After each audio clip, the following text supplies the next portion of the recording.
everybody. Welcome to episode 97 of All About African Violets. All About African Violets is musically sponsored by Ted Yoder. You can hear and purchase his awesome music on his website at tedyoder.com. It is also available from iTunes. Hi everybody, come on into the sunroom. It has been a very sunny day here in Chicagoland, and I guess I could take this stuff off. But you know, it's been a while since I've had a hat on, and I was out in the sun all day, and even with my hat, I think I got a little pink look in here on the old face. But I want to welcome you into the sunroom for episode 97. Come on in, sit down, relax. I've got a lot of cool things to share with you today. First, though, before we jump in, I want to touch on the iPad viewing issue. Now, you know that this has been going on for about a month.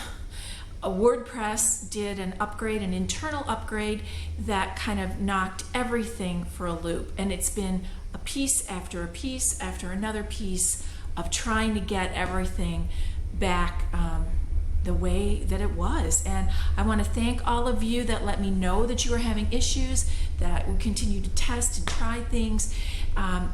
It is my understanding, crossing my fingers, that finally the iPad viewing issue has been corrected.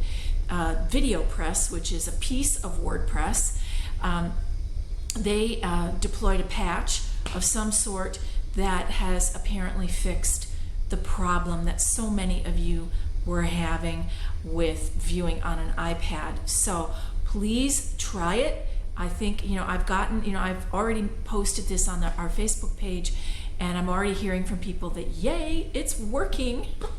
So I'm sure hoping that this is the last of that little craziness. We haven't had anything that crazy since I moved over from Blip TV and had such a hard time getting everything going. Anyway, let's jump into tips and treasures, because I have both, I think, for you. Mostly treasure, but I've got the African Violet magazine. I'm setting my notes down over here that I did tell you that I would share with you in depth this week. And first off, this is just a great edition of the magazine. This is the cover, and this is Cajun's Zydeco. The beautiful Belinda Thibodeau won Best in Show, Best New Amateur Introduction. I mean, she won it all with this plant. And here it is on the cover of the magazine. It's a stunner. It really is. And in this issue is the very first president's message from our new president, Winston Gretzky. So you can check that out. He, our president writes a column, writes a message for every edition of the magazine. And so always interesting. And I just thought these two, there are always wonderful pictures in the magazine. And this is a plant that Sayeh Beheshti grew, and it is really a unique and interesting plant, isn't it? It's called Morgan's Sweet Patootie, and it's a miniature. And right across the page is a gorgeous Streptocarpus called Streptocarpus Moscow Lady, and this was exhibited by and grown by Steve Turner. Am I getting it? Yeah, there we go. So, sometimes the pictures are just so amazing in the magazine, and Winston takes a lot of these photographs, nearly all of them. And I you know what? I have to mention one more time and send thanks out to Jenny Lawrence for her podcast article that's all about African Violets, which still is just so thrilling. Every time I read it, I'm like, whoa, I've read it like 3 or 4 times. So thank you, Jenny. Then this Donna Turner, who's married to Steve Turner, has a great article, and she is sharing some of the tips and things that she uses in her own plant room. And it's always interesting to read what somebody else is doing, because you might find something that you want to do or you want to try in your plant room. And the other reason this was like a bonus here, because this plant is Rolling Pink Cloudburst. And this is a plant I have wanted back in my personal collection for quite some time. And I talked with Libby Glembaki of Bluebird Greenhouse at National, and she said, "Oh, I've got that one." So I did put in an order with her, and I have it. It's on the bottom shelf in the guest room, and I'm very thrilled to have it.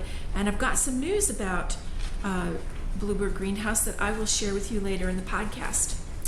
Then this is an article by Ruth Colson. This actually, she's from Australia. This is an article that came from the official journal of the African Violet Association of Australia, and she's demonstrating here a very different way of putting a leaf down for propagating African violets. It's very similar to how some people propagate Streptocarpus. I've never seen anything like this. I've never tried it, but boy, it sure looks interesting to me. And it looks like this looks like it might be particularly good for somebody who needed to grow a lot of the same plantlet, because instead of just putting a leaf down, she's separating things and then cutting the leaf even further into pieces, and all of those pieces, one could only hope, would yield baby plantlets. So it's a pretty cool, something different, something new, and that is always of interest. Then the first article, once National is over, it's sort of like the king is dead, long live the king, because immediately or the queen, we move right on to National next year, which is all about, it's violets, and this one, Violets Color the Land of Enchantment, which is what they call New Mexico, and this is the first article that is all about Albuquerque, so you might be able to do a little advanced planning. And then Neil Lipson has a great article in his Technically Speaking or Not column this month in this edition, and he's interviewed and spoken with a lot of great growers.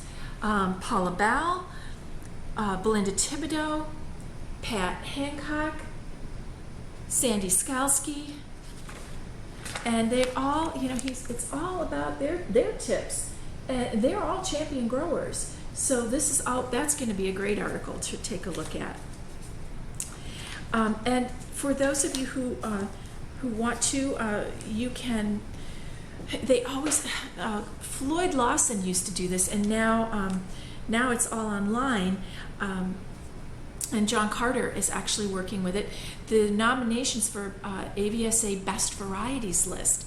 And this is kind of cool, you guys, and particularly if you are a member of the AVSA, I really encourage you to do this, because you can now go out to the members section of the website and you can enter your nominations of your top plants, the ones that you personally like for whatever reason. And there's a form you can print out, and mail if you would rather do that. And every member may submit a list of 25 varieties once a year. And you need to do this before September 1st. Because if you do it before September 1st, it will be included in the report that shows up in the November and December issue of the magazine. And the reason this is important is it helps create that list of the violets that are growing and growing well, because what you are going to find is that they pop up, the same violet, in all different parts of the country. People all over the world, all over the country are saying, this is one of my favorites, this is one of my favorites. And it's always interesting to see that. So I really encourage you guys to go out there, figure out, get your magazine, figure out the password, and get into the members site and make your list and submit it. If you want to mail it, you can print the form out and mail it, but as long as you're in there, you can just do it and upload it. I think it should be pretty simple. I'm going to try it myself and see how it goes. Then there is another article by Joyce Stork called All by Myself, The Value of Isolating Plants, and it's mostly text. But this is a really important concept, and we've talked about it a lot here on the podcast. And it's why I'm having a few space constraints at the moment, because the guest room is still my isolation area for anything new that has come in. And I'm trying to move things around at the moment and figure out how I'm going to hopefully grow a few things on for show this fall. But it is really, really important. And Joyce gives an acronym that's called DIRT. And it stands for Disbud, Isolate, Repot, and Treat. So this is a great article, and I would highly recommend that you read that one. And then Saya Beheshti, boy, I always want to say Saya, but I know it's Saya. Saya, I hope I'm saying it correctly. She has written, it's a two-part, or it's a series of articles, and this is the first one. And the first series, it's called Discovering Unusual African Violets, or African Violets Unusually, which is clever. And she's talking in this segment about the longifolia violets. And they are very interesting. This is a type of leaf, and it's long and strap-like. And she's showing some different varieties that have that shape. And the variety that I used to grow and don't grow any longer and wouldn't mind growing again is Gale. I had great luck with that. It's an older variety, and it had that great longifolia leaf. And it's very, very interesting to read about it. And there's another really good, I'm telling you, this edition is full of really important stuff, guys. So, if you are not a member of the AVSA, this is the stuff you're missing. So, because you aren't getting the magazine, I really, really encourage you to join just to get the magazine, because it is often so full of great, great information. This is an article by Sylvia Farnham, Dr. Sylvia Farnham, and this one is about reading the label, potting soils and additives. You guys will remember that, for those of you that have been with me from the beginning, the reason the podcast started was because I didn't read the label on a bale of potting mix that I got. And the charge of nitrogen that was in there was big.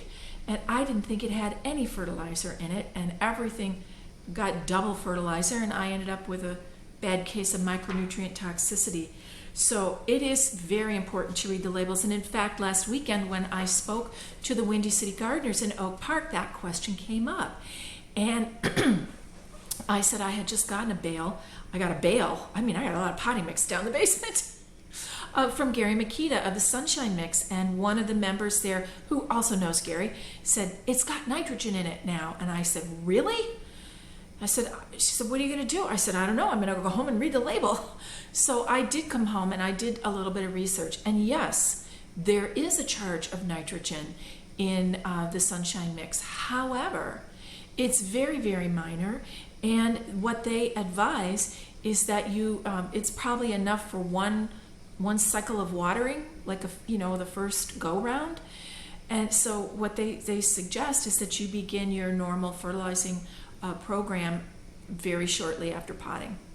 And so, but this is the kind of stuff you've got to read the label. So she's got an article here about reading the label, guys. So it's important. And then the last thing I wanted to share with you is this photo. And this photo is of the plant Kay's Tipsy Spritzer.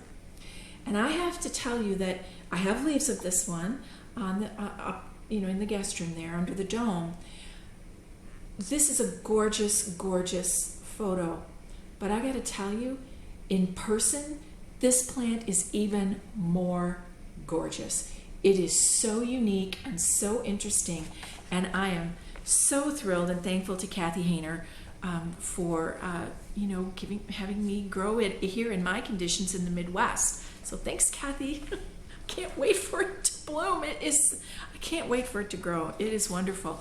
So guys, African Violet Magazine, the cost for individual membership to join the AVSA is $35. If you are outside, if you are in Canada, it's $40. And if you are international other than Canada, it is $60 a year. And it is so worth it.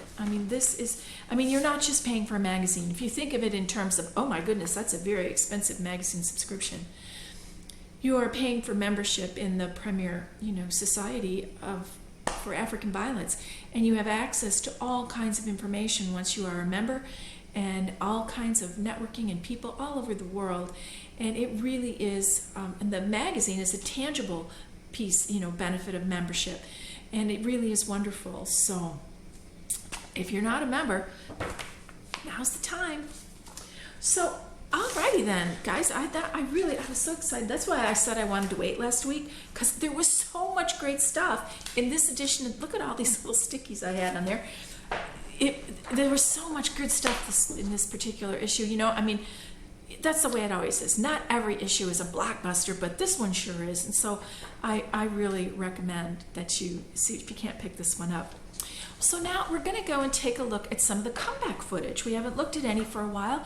And this time, on the comeback footage, it's about, I'm working with my columnia, with my larger one, which is Aladdin. Oh my gosh, the name just escaped me. I want to say it's Aladdin's Lamp, but it's not. It's Firebird. It's Columnia Firebird. And you can see, now we've talked a little before about being able to put more than one columnia in a pot. More than any of the other Gesnerians, you can have more than one of them in a pot. And so I have a whole lot of starts in the pot with this one. So go take a look, and I'll see you when you're done.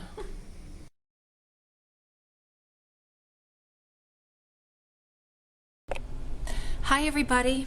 Today we are looking at columnias. This is Columnia Firebird, and these are pieces of Columnia Firebird that I rooted. And this is, it's in a 3-inch pot, so it's really growing here. It's doing really well, and it is getting ready to bloom again. And it's had its shower. And I'm going to move this up now. I'm going to do a little cleanup. There's a few dead twigs and things there. I'm going to clean it up. I'm going to move it up to the next size pot. And I'm going to cut some more of these pieces off. I'm going to cut the pieces that don't have blossoms. I don't know that that's the right way to do it. It just seems like a good plan. And I'm taking off any blossoms that were there, because I really don't want it to be trying to bloom. So I may take off the ones that are where it's trying to bloom as well, to just give it a chance to not have to do that, and then I can put those pieces in water. The other columnia is this one. It's Midnight Lantern, and it's not in great shape. It had a rough time. A really rough time with the construction dust. So I'm going to clean it up. It's got a beautiful blossom there that I'm going to remove, and we'll get this one going too. So let me set this one back over here. These are the pieces. I'm going to set them back over here. So the first thing I want to do is make sure that I've got all the blossoms that were on it off. And now I've rethought my initial idea, and I am going to cut the pieces that have blossoms on them. I'm going to take them off of here. This will also force the plant to bush out. This is just like a wandering Jew, in that the more you cut it back, the bushier it gets. So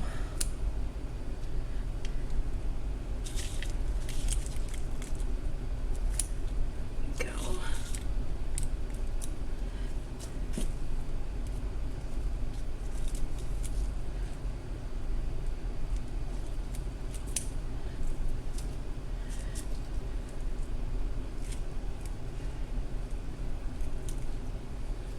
Okay, we've got one more here with quite a few blossoms on it. This one I'm just going to take the blossom off. So I've left a little bit here, but as you can see now, I've cleaned it up appreciably. Got a big stack here that I will reroot, and this will just keep getting bigger. All right, so I'll be back and show you the potting process. Alrighty then, I have a pot now that's all prepared for this, and this one was last worked on September 28th. And again, I'm just squeezing the pot gently, and that will release the root ball.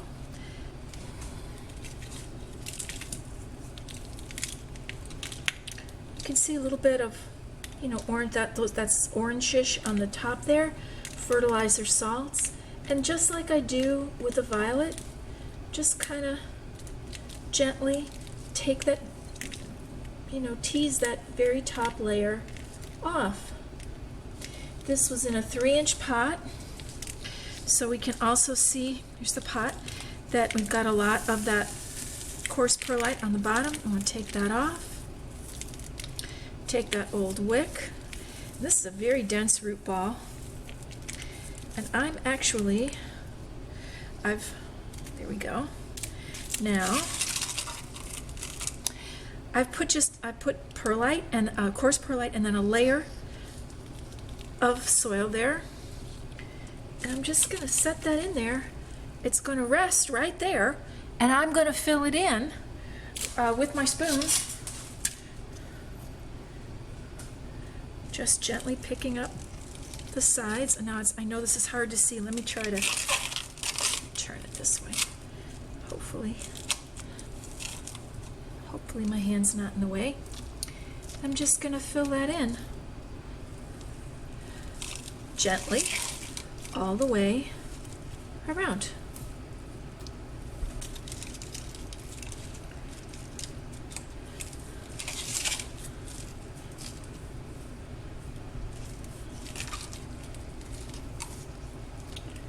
Okay, I know you can't see this now because my hand is totally in the way.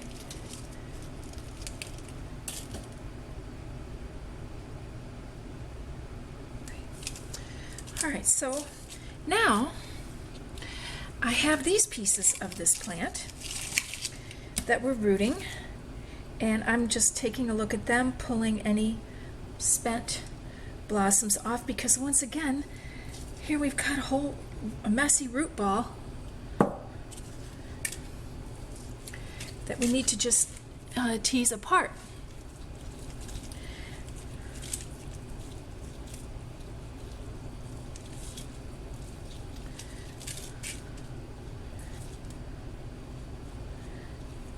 Okay.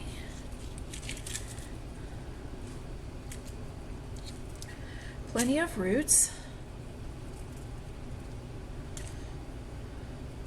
And I am going to put, one of the great things about growing the other gesneriads is that you can grow more than one in a pot, which is awesome, particularly for calumnias, because it just makes it bushier and bushier.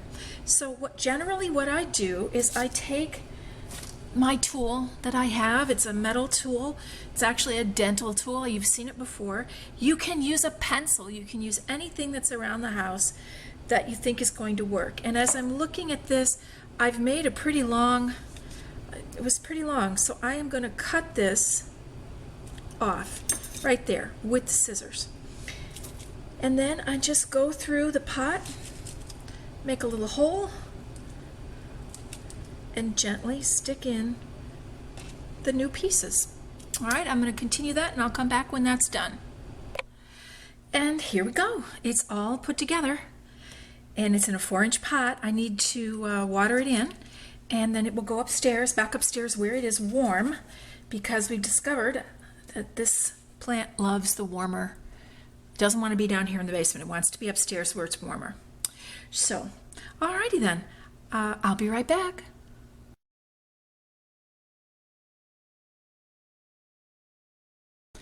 So, and when you look at what's on the stands here in a moment, you're going to see that all of those pieces that I cut off and put down to root in a glass of water, they are all ready to go right back in, and the plant is ready for me to actually take a few more cuttings off of it and just keep growing it. I've got it a little propped up a little bit on the stand here because it does trail, and in fact, if you there is a calumnia in a picture, and I think that one is Aladdin's lamp, in the opening, oops, I'm so sorry, I just hit the tripod with my foot. In the opening sequence photos, you'll see a beautiful trailing Columnia that I love growing. I really, of all the other Gesneriads, the two that I like are Columnias and Streptocarpus. Those are the ones that I like. So, all right, well, it's time to take a look at what's on the stands. And I have to tell you, I had to film it twice because once again, I hit some button on the camera and it made everything look yellow, and I thought, this can't be right. So I figured it out, and I went back and refilmed everything. So you're going to notice a little more space on the stands. I indeed have started the process of limiting my collection. Normally, I wait until things come into bloom and I can really take a look at them, but it was absolutely overwhelming to me. And you know, when it's overwhelming, that's one of your first clues that you have too many plants. So I took the two plants that I had duplicates of. I took those with me to donate to the Windy City Gardeners last week, and I took one trailer, Orchid Trail, to them. And this week I have downsized further, probably another 8 plants, and actually a couple, maybe at least one leaf went. I really went through the list. And those are hard decisions to make, particularly when things haven't bloomed. But you have to make those decisions when you have limited space. And I have limited space now. So I'm making some hard choices. But go take a look. Everything's growing really well. Lots of babies. Almost all the standard leaves are doing their thing. And I'll see you on the other side.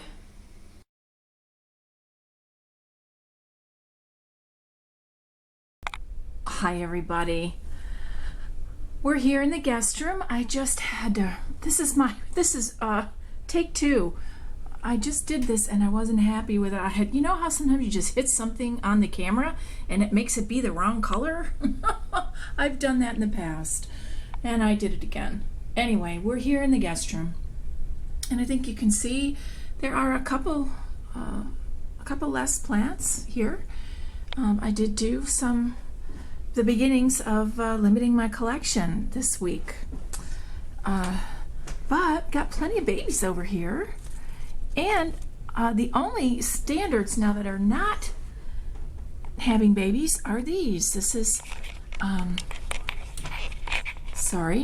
this is Kay's Tipsy Spritzer, and this is Paula's Fidgety Frankie. So they are taking their time. But everybody else finally got something. I think we have to get on this side to see it. Right here.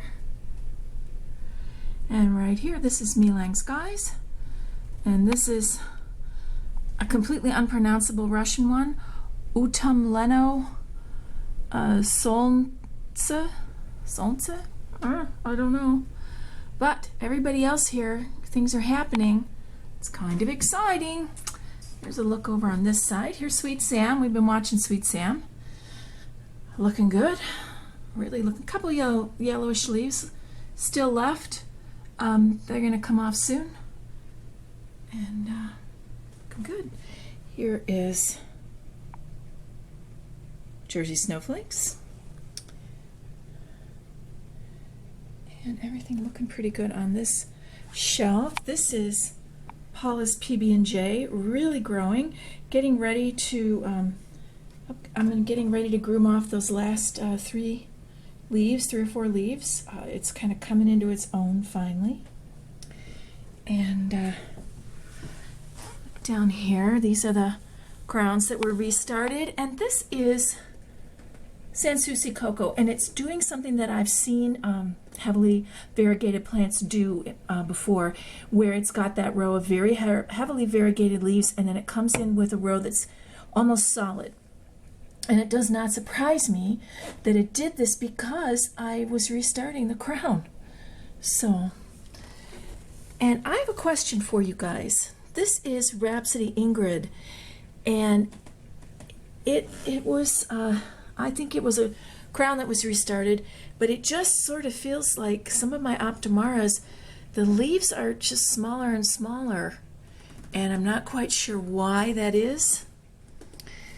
And I'm wondering if that is happening to anybody else. Let's walk around here one last time. Whoa! And bumping into things. Oh, got some leaves to go out there. Some grooming. And let's look down on the bottom. Fewer down here as well. But everything's kind of settling in, coming into its own. Let's go down to the basement. We're going to short stop at the potting bench. I've still got a couple things left here to pot up, and that is a crown from Champagne Pink, from the plant that's in my office. And here we go over to the strep shelf. There's Angela. There's DS Black Magic. Texas Hot Chili. I am very surprised that nothing is going on with Texas Hot Chili or with Angela. So I'm not quite sure what's going on there. And this is a shelf of things that I brought down that I groomed last week, the species plants. And it has been a wild week, guys. I just could not get these done. This happens to me from time to time when things kind of go crazy. So now it's kind of bright there. Get in, because no, it's really bright. All right, well, obviously I've hit something else, so I'm gonna have to check my camera again. But it's time to go up to the sunroom. All right, we're up here in the sunroom, and I think if I stand back, you can see that this shelf is looking kind of open because some of it's downstairs. But that's Fisherman's Paradise right there, and it's making a really nice comeback. I'm really pleased with that.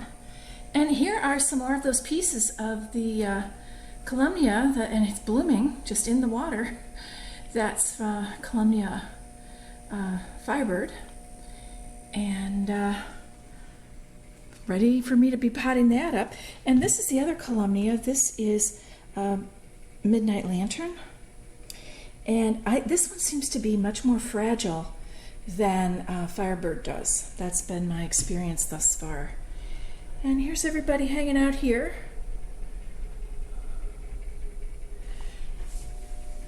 And here is Columnia Firebird. Ready for me to actually prune it again, I think. And I am still very enamored of this trailer. It's so different looking. This is an old Ethel Champion variety called Ramblin' Right Along. It definitely needs some grooming. You can see there's some yellowing, brownish kind of looking things on some of these leaves. I definitely need to do that, and I will, but it's really interesting, isn't it? It's got one little blossom. It's just opening up. It's pink. I think it looks kind of white on the film, but all right, let's kind of walk over here quickly. And here's Cajun's Cherished Hope hanging out at the window, getting ready to bloom. That's the look at what's on the stands today. I will be right back.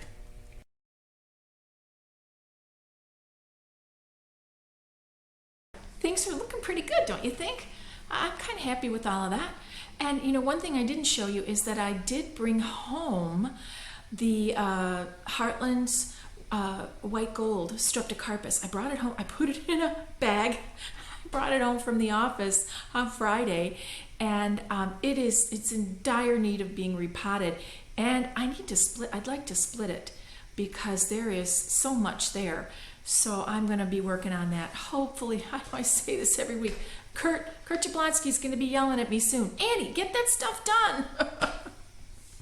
And I'm trying to keep up, guys. I really am.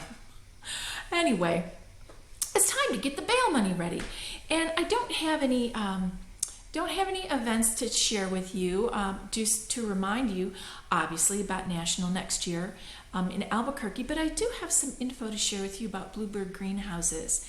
And I've spoken with Libby Glembaki. She is the force behind the greenhouse there, and she wants to let everybody know that this is the last season for Bluebird Greenhouse's online sales. Libby herself plans to continue growing and showing violets, but web sales of plants and supplies will be done at the end of 2015. So what that means is if you've been thinking about ordering some plants from Libby, now is the time. And you've seen the size plants that she sent me. The starter plants are a good size. They're healthy. They're in great shape.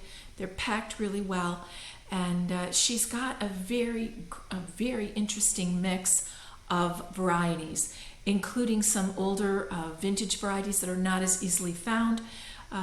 And so if you've been thinking about perhaps getting a few plants, if you're not limiting your collection at the moment, now would be the time to check in with her and place an order.